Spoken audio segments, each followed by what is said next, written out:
নমস্কার, TV9 Bangla digital প্ল্যাটফর্মে আপনাদের প্রত্যেককে স্বাগত। আমি লিমা রয়েছি আপনাদের সঙ্গে। এই মুহূর্তে দাঁড়িয়ে খুব ইম্পর্টেন্ট একটা টপিক নিয়ে আপনাদের সঙ্গে আলোচনা করতে এসেছি এবং এই বিষয়ে আপনাদের মতামত কিন্তু অবশ্যই ভিডিও শেষ করার পরে জানাতে ভুলবেন না। নিট, এই মুহূর্তে নিট পরীক্ষা নিয়ে গোটা দেশে হইচই পড়ে গেছে।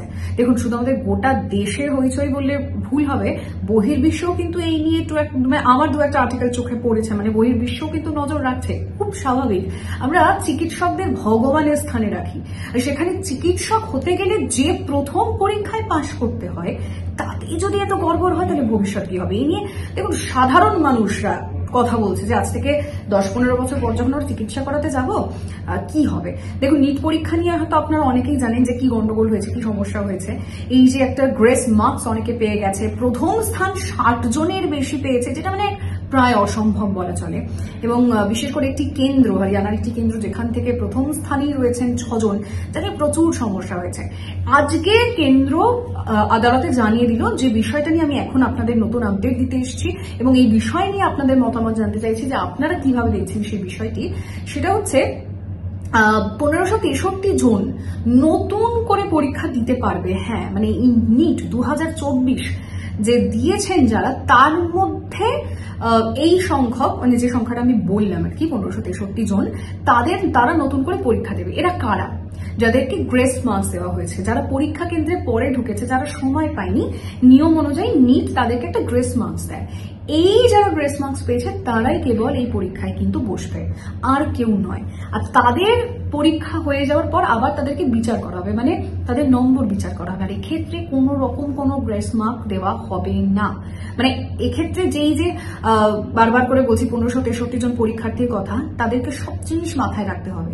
শুধু 6 জুলাই থেকে একটা কিন্তু কাউন্সেলিং শুরু হয়ে যাওয়ার কথা, তার আগে 23শে জুন পরীক্ষা হবে এবং 1 জুলাইয়ের আগে রেজাল্ট আউট হয়ে যাবে। সেই রেজাল্টটা খুব গুরুত্বপূর্ণ হতে চলেছে।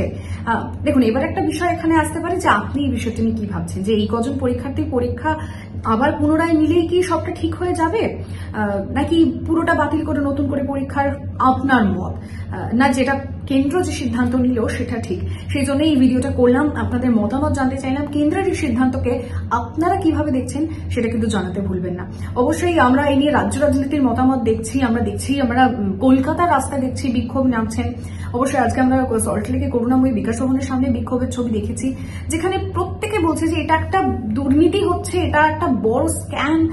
কি করে আর একটা বড় মানে শ্রেণীর মানুষ বলা যায়, একটা বড় সংখ্যক মানুষ, বেশিরভাগ মানুষ কিন্তু প্রশ্নপত্র ফাঁসের বিষয়টাও সামনে রাখছেন।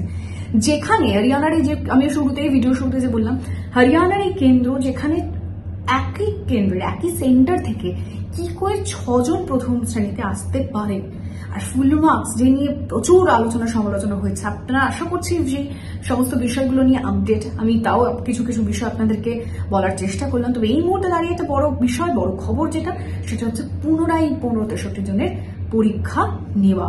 কি ভাবছেন আপনারা এই বিষয়ে জানাতে ভুলবেন না। অবশ্যই সঙ্গে রাখুন TV9 বাংলাকে।